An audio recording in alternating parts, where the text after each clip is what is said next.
Bonjour à tous. Alors aujourd'hui, vous voyez, on va faire des probas conditionnels. Alors, les probas conditionnels, il n'y a rien de très compliqué, mais il y a des petites choses à savoir. Et la première, quand on a un exercice de probabilité conditionnelle, c'est la lecture du texte. Il faut vraiment lire le texte tranquillement et complètement. Éviter de sauter des lignes. Vous pouvez louper une information qui peut être décisive, donc très très important la lecture. Alors on est toujours dans un cadre, ici c'est une entreprise qui a équipé chacun de ses employés d'un seul ordinateur. Pour le suivi, l'entreprise fait appel à un même service de maintenance informatique. Pour évaluer ce service, on réalise une enquête et pour chaque employé, une fiche précisant la marque de l'ordinateur et son avis. Donc on a 3 marques d'ordinateur ABC et on vous donne ici la répartition. 25% pour A, 40% pour B et le reste pour C. Donc ça, si on regarde la première question qui est construire un arbre, ça va nous permettre de mettre les premières branches. Et ensuite, on vous donne des informations qu'on peut qualifier d'informations conditionnelles. Parmi, ça c'est donc une sous-branche dans l'arbre, on vous donne parmi les A, 90% sont satisfaits, parmi les B, 65% sont satisfaits, et parmi les C, 80%. Il faut vraiment tout lire parce que parfois il y a des petits pièges, il y a une ligne avec satisfait et la ligne suivante c'est non satisfait. Donc regardez vraiment bien là, pas vous faire piéger et perdre du temps. Ensuite, quelle est l'expérience qu'on va réaliser? On choisit au hasard la fiche d'un employé, chacun ayant la même probabilité d'être choisi. Bon, tout ça, c'est obligatoire. Il faut être très clair sur l'expérience qu'on est en train de faire. Et après, peut-être le plus important, c'est les termes. Donc ici, des événements. Chacun a un nom. C'est bien d'essayer de comprendre un petit peu le choix. Donc là, ABC, évidemment, il n'y a aucun problème sur le choix du nom. Ça correspond à la marque de l'ordinateur. Et après, S, c'est donc l'initiale de service. Donc S, c'est a choisi service de maintenance. Et donc le contraire, ça sera S bar. Et là, on est parti. On réalise tout de suite l'arbre. Donc, première question. Notre arbre. Donc on a dit, on peut, souvent c'est dans l'ordre d'ailleurs du texte, les premières informations, c'est les premières branches.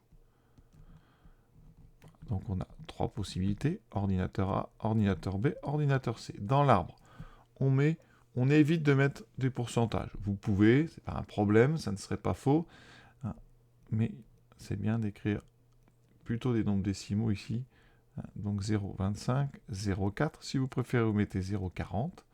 Pour les soustractions, c'est plus pratique. Et C, donc j'indique les calculs, la probabilité de C, c'est donc 1 moins la somme des deux autres, donc 0,65.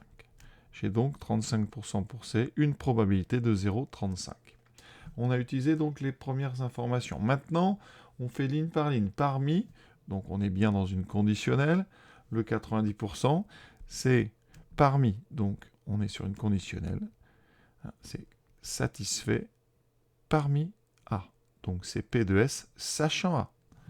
Donc P de S sachant A, c'est cette sous-branche-là, ici, et on nous dit 0,90.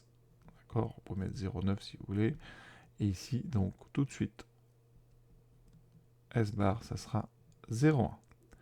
Pour B, 65% sont satisfaits. Donc ici, on a une branche S, une branche S bar, avec ici 1,065.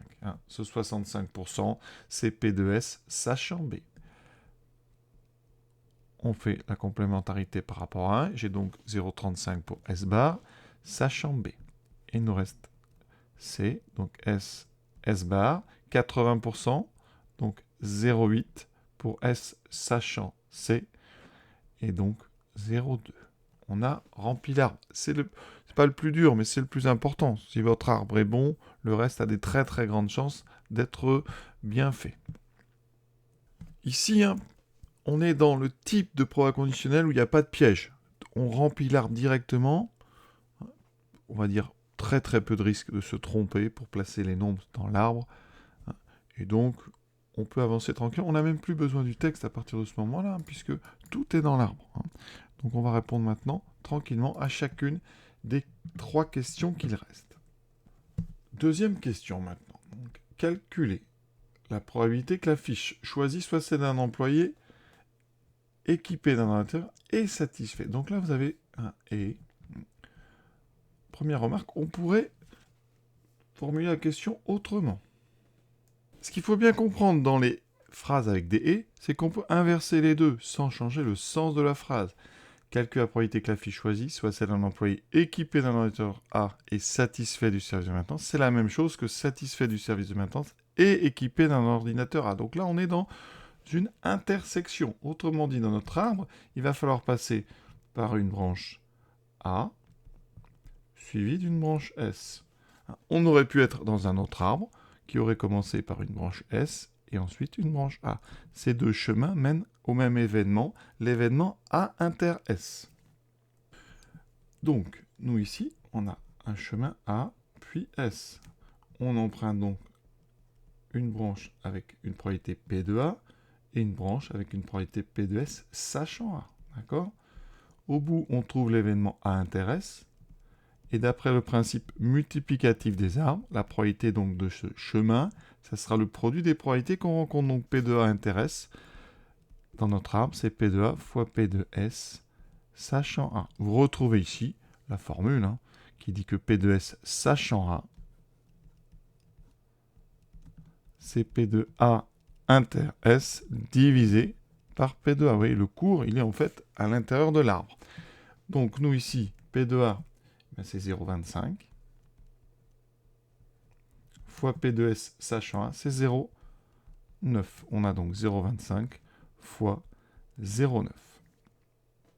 Alors là, on va faire 9 fois 25, qui fait 225. J'ai donc 0,225. La question 3. Donc démontrer que la probabilité que la fiche choisie soit celle d'un employé satisfait du service est 0,765. Donc là, qu'est-ce qu'on cherche? On cherche P de S. C'est important de savoir évidemment ce qu'on cherche à calculer.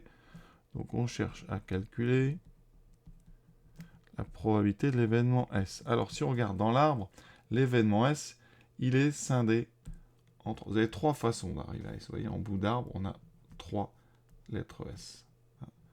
Donc quand on va calculer les probabilités de S, il faudra justement évidemment calculer la probabilité de chacun de ces trois chemins et faire la somme.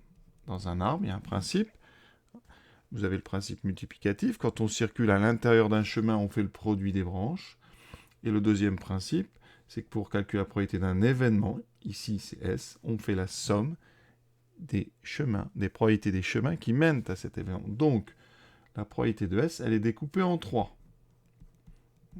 Tout comme l'événement S, on aura P de S inter A. Alors, S inter A, c'est pareil que A inter A, que A inter S. Donc nous, on va plutôt écrire A inter S. Comme ça, c'est dans l'ordre dans lequel on va rencontrer les événements.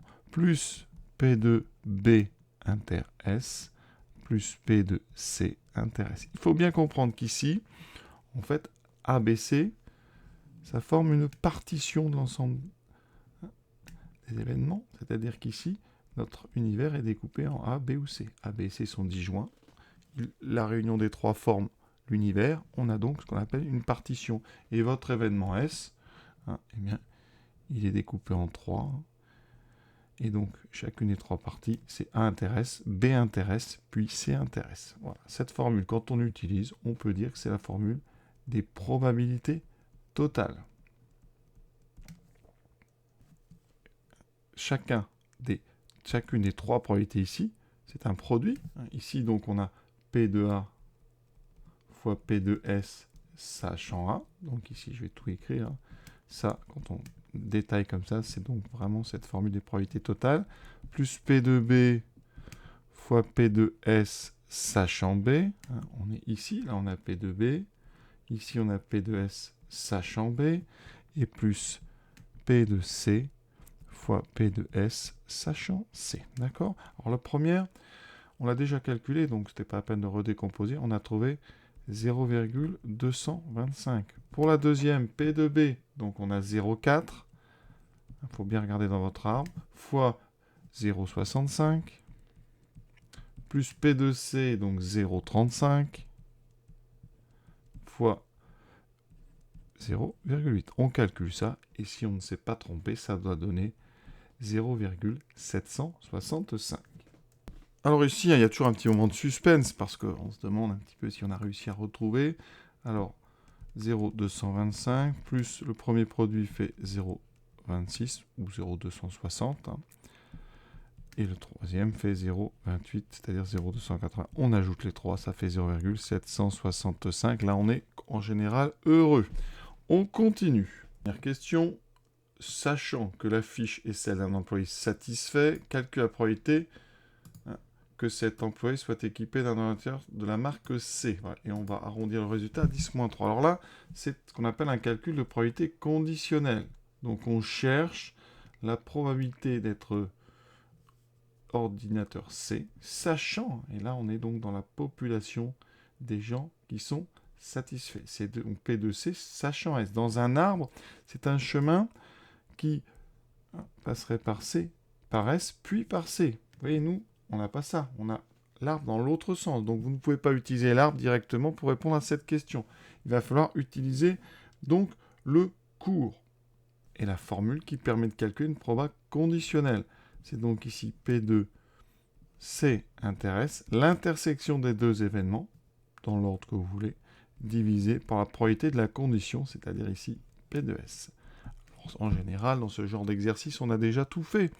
P2C intéresse, vous voyez, j'avais détaillé mes calculs, c'est 0,280, 0,28, divisé par P2S qu'on vient de calculer, 0,765.